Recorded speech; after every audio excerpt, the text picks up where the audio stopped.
Всъщност човека ми е основната тема. Мога да кажа, човека е моята вселена. Живота на хората е това, което ми е много любопитно.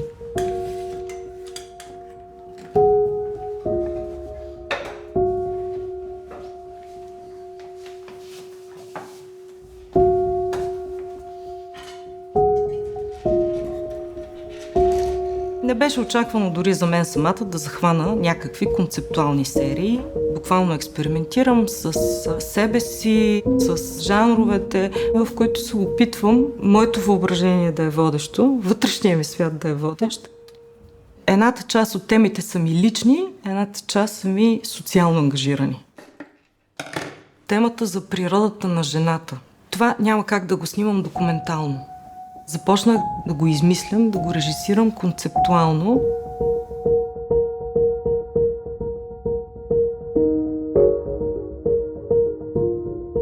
Разсъждавам по някакъв начин визуално върху женските страхове. Тревожните състояния, които владеят жената и нейните метаморфози. Това какво се превръщаме вследствие на страховете, които имаме. На столчето, да, застани и сега към мен леко още малко по-в профил, да. Документална фотография, най-общо може да се каже, е жанра, който като че ли най-много практикувам. Улична фотография снимам доста, портрет също, като се стремя към документалния подход. Както Бресон казва, трябва да поставиш душата, окото и визиора на една линия. Този стремеж да хванеш важния момент за мен е много съществен и аз се опитвам да снимам така, защото максимално малко неща да се налага да коригирам. Картие Бресон казва, когато снимаш, с едното око гледаш, с другото мислиш. Винаги виждам като една сцена, в която едни актьори имат взаимоотношения помежду си, те са напълно непознати. Правиш едни такива връзки и ги поставяш без да искаш. Винаги търся в хората конфликта между реалността и стремежа да се извисяваш, да имаш полет на душата. Гарата за мен си е смислово важен елемент. Хората идват, чакат, заминават. Пътешествията по някакъв начин ме изваждат от ежедневието. Сетивата ми се обострят по подобен начин, както когато снимам на улицата. Ставам много по-фокусирана в виждането си, в търсенето си. На мен ми е интересно спонтанността, с която можеш да уловиш чудесен момент, изключителен момент. Един от по-дългосрочните ми проекти се казва Хроники от България. В него исках да изследвам собствените си корени. Защо сме такива, каквито сме? Много обичам хем няколко неща да се случват смислово в кадъра, хем да използвам играта с мащабите. Започнах да обикалям по села и паланки. Правя някаква форма на портрет на съответното място.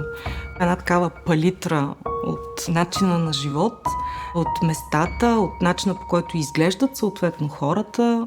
Ето това е нещо друго, което обичам.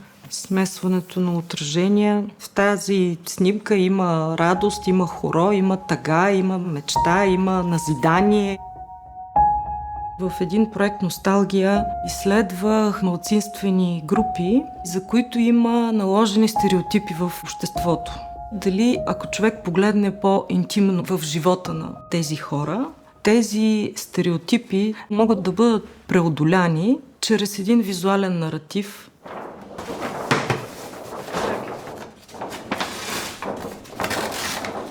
Дай лицето.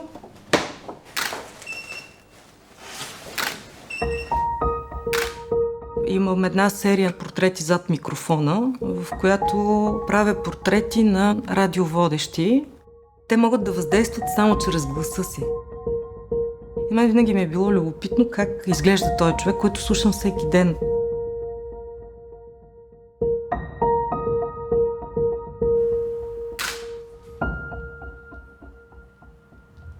Какво мислиш? Не можеш да ми кажеш. Напоследък започнах да се осмелявам да експериментирам в цвят. Цвета има огромна изобразителна мощ. Една е думата, когато говорим за фотография, и това е страст. Фотографията дава тази възможност да бъдеш честен със себе си и с света наоколо.